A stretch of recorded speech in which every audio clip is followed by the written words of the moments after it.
Bom, fato é o seguinte, eu tenho uma pergunta para fazer, 999599200. Por que alguém escreve algo nas redes sociais, né? Por que você escreve alguma coisa na rede social? Você quer compartilhar uma opinião? Você tem alguma coisa que você entende que é inteligente? Às vezes não é tão inteligente, às vezes você quer compartilhar, né? Às vezes você quer dizer algo para aqueles que te admiram.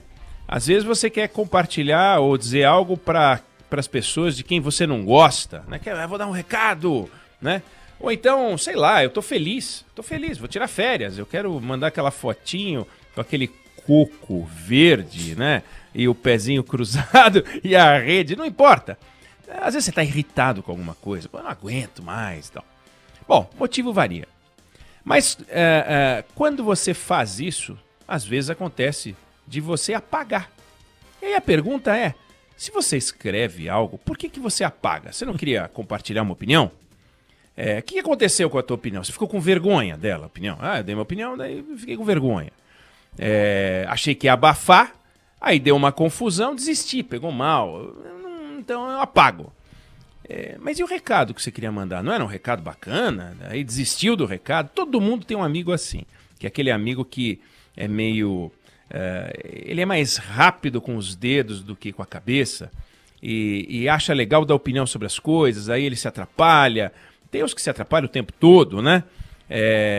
Você tem um amigo que já escreveu um post que era uma grande bobagem e ele apagou porque alguém falou, puxa vida, apaga isso é uma bobagem, não faz um negócio desse. Então, sei lá, escreveu uma besteira, cuidou de apagar para se proteger. Às vezes a pessoa é inconsequente mesmo, tem gente que é inconsequente. Todo mundo tem um amigo inconsequente, um amigo que é meio despreparado, né? Às vezes é covardão, escreve um negócio e daí depois acha que tá pagando de bacana e apaga, enfim. Você conhece a história assim, 999599200, se quiser compartilhar histórias com a gente pode passar algumas aqui, né?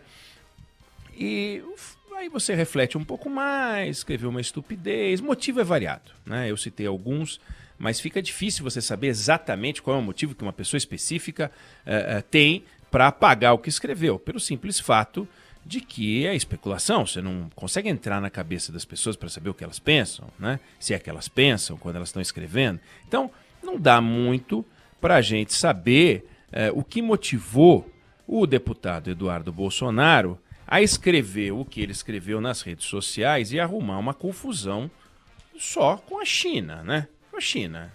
A China é um país pouco importante para o Brasil, com uma relação comercial espetacular, simplesmente o nosso primeiro parceiro comercial. E o Eduardo Bolsonaro foi lá e escreveu na noite de segunda-feira, depois ele apagou na terça, uma mensagem quando ele falava sobre o 5G, a internet móvel na qual a gente vai ter que investir para ter velocidade, ter tecnologia, colocar o Brasil realmente na ponta.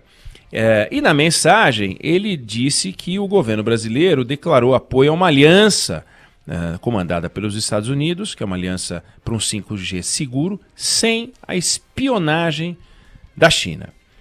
Bom, quem acusa a China de fazer espionagem é o governo Donald Trump, e aí ele escreveu que o governo Jair Bolsonaro declarou apoio à aliança Clean Network, que foi lançada pelo governo Donald Trump, criando uma aliança global para um 5G seguro, sem espionagem da China, foi o que ele escreveu. E essa aliança pretende proteger os países que participam dela, Brasil, Japão, Estados Unidos. Aí, a embaixada da China no Brasil, pela segunda vez se manifestando, porque teve um outro episódio antes em que ele culpa, o mesmo Eduardo Bolsonaro, culpou o governo chinês e o Partido Comunista Chinês pela pandemia da Covid-19. Criou uma confusão. O embaixador chinês no Brasil chegou a dizer que o deputado estava contaminado por algum vírus mental, né? E dessa vez agora a nota não foi só uma expressão de tipo isso, está contaminado por um vírus mental, né? Coisas desse tipo que às vezes saem, né? O Silas Malafaia, certa vez falando do Eduardo Bolsonaro, falou, para de falar asneira. Só crítica, assim, né? A crítica. Não, dessa vez a China ela soltou uma nota, a Embaixada da China, que a gente bem sabe, um embaixador de qualquer país não solta uma nota dessa como expressão de uma opinião pessoal, né? A China escreveu que os ditames dos Estados Unidos de abusar do conceito de segurança nacional para caluniar o país asiático, enfim, que é totalmente inaceitável, e alertou para o fato de que declarações desse tipo têm que ser consideradas porque pode vir uma retaliação. Quer dizer, sugeriu o seguinte, pode vir uma retaliação. Que estejam prontos, né, para eventuais consequências. Diante dessa reação, a imprensa até procurou o ministro encarregado dessa área, que é o Fábio Faria, e ele falou, liga para o Eduardo, ele que tem que dizer. A gente tem que lembrar que, como deputado federal, o Eduardo Bolsonaro é uma pessoa livre, né? Ele pode falar o que ele bem entender. Na eleição de 2018, ele foi o segundo parlamentar mais votado do Brasil. O primeiro foi uma deputada estadual, a Janaína Pascoal, que teve mais de 2 milhões de votos. Aí veio ele. Na Câmara Federal só deu ele, 1.800.000 votos. Ele tem legitimidade, autoridade para falar o que ele quiser. E não está escrito em lugar nenhum que ele precisa falar coisa com coisa, né? Não está escrito em lugar nenhum que um deputado federal precisa falar coisas inteligentes, coisas sábias. Pode falar bobagem, pode falar estupidez, pode falar coisa sem sentido, né? Não existe isso no código de ética. Olha, você só pode falar coisa que faz sentido. Não, pode falar besteira à vontade, né? Ele tem o direito de falar isso. No ano passado, por exemplo, ele deu uma entrevista para a jornalista Leda Nagli e ele disse que o Brasil poderia ter que implementar alguma coisa parecida com a AI-5 se certas circunstâncias se materializassem. É uma bobagem retumbante, isso nunca vai acontecer.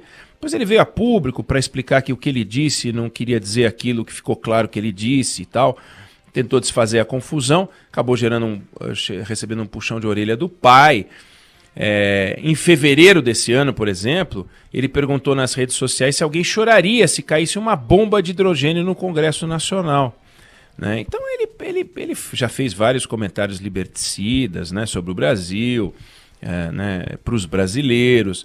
Mas aqui a gente escuta essas coisas, coloca naquela gavetinha dos deputados que falam coisas desse tipo, né, que falam bobagens. Agora, além de deputado federal, o Eduardo Bolsonaro, ele é o presidente da Comissão de Relações Exteriores da Câmara dos Deputados. Aí, não é só um parlamentar qualquer que pode falar qualquer tipo de bobagem, ou como, nas palavras do Silas Malafaia, pode falar asneira, né? Ele está encarregado como um representante do Congresso Nacional autorizado a tratar, a verbalizar assuntos internacionais. E nessa condição foi que ele fez uma crítica gravíssima, falando em espionagem chinesa. Acredita quem quer, não acredita quem quiser, mas alguém encarregado desse cargo, alguém que ocupa um posto como esse, tem que saber que as palavras têm consequência, né? A gente já tem inconsequentes, né, ocupando postos ligados à área internacional. O amigo do Felipe Bueno, com quem, aliás, eu imagino que ele vai passar os dias de férias que ele vai tirar. Capaz. O Ernesto Araújo, que é aquela peça, né, um desastre, que vive espicaçando a China, como se isso não tivesse consequência, né? O mundo tem 180, 190 países, sei lá, segundo a FIFA são 200 e tanto, tem mais país jogando bola do que país na ONU, mas eu vou logo escolher o maior parceiro comercial. Sei lá, fala de um outro país aí, para quem a gente vende 3 pirulitos. Não, arrumou confusão com a China. Aí ele falou ele resolveu criar o comunavírus, né? Um bobalhão que ocupa o Itamaraty. Aí precisa o filho do presidente, que é amiguinho do Donald Trump, né, que usa bonezinho escrito Trump e tal, fazer uma pataquada dessa, falar uma barbaridade dessa. É um negócio completamente desnecessário, não contribui com o país em nada, não é nenhum motivo de coragem. Nossa, ele é corajoso, ele fala mal da China. O que a China vai fazer? Vai fazer alguma coisa contra ele? Não vai fazer nada contra ele, isso não é exemplo de coragem. Isso é exemplo de despreparo, né? De falta de equilíbrio emocional, de falta de leitura, talvez, não sei, talvez não seja, mas pode ser falta de leitura, falta de experiência, para saber que as relações internacionais, elas se dão não nesse julgamento infantil, adolescente, sabe? Eu acho isso, a espionagem chinesa, a esquerda também faz isso direto, sabe? A espionagem americana, tudo tem um lado infantil. Agora, ele está formando entre os infantis, né? Tem os infantis de esquerda, tem os infantis de direita, ele está formando entre os infantis de direita. Com o cargo que ele ocupa, isso é muito grave. Então, de alguma maneira, o governo brasileiro e o Congresso Nacional, eu coloquei a imagem do Congresso Nacional atrás de mim, porque trata-se de um assunto que envolve o Congresso Nacional, estão com a palavra, né? Assinam embaixo, é isso que pensa o governo brasileiro, é isso que pensa o Congresso Nacional. As palavras do Eduardo Bolsonaro encontram respaldo no governo brasileiro, né? O governo do pai vai abençoar isso que disse o filho, ou alguma coisa madura vem para tentar mostrar que o Brasil não se resume a esse tipo de bobagem que foi dita pelo filhote.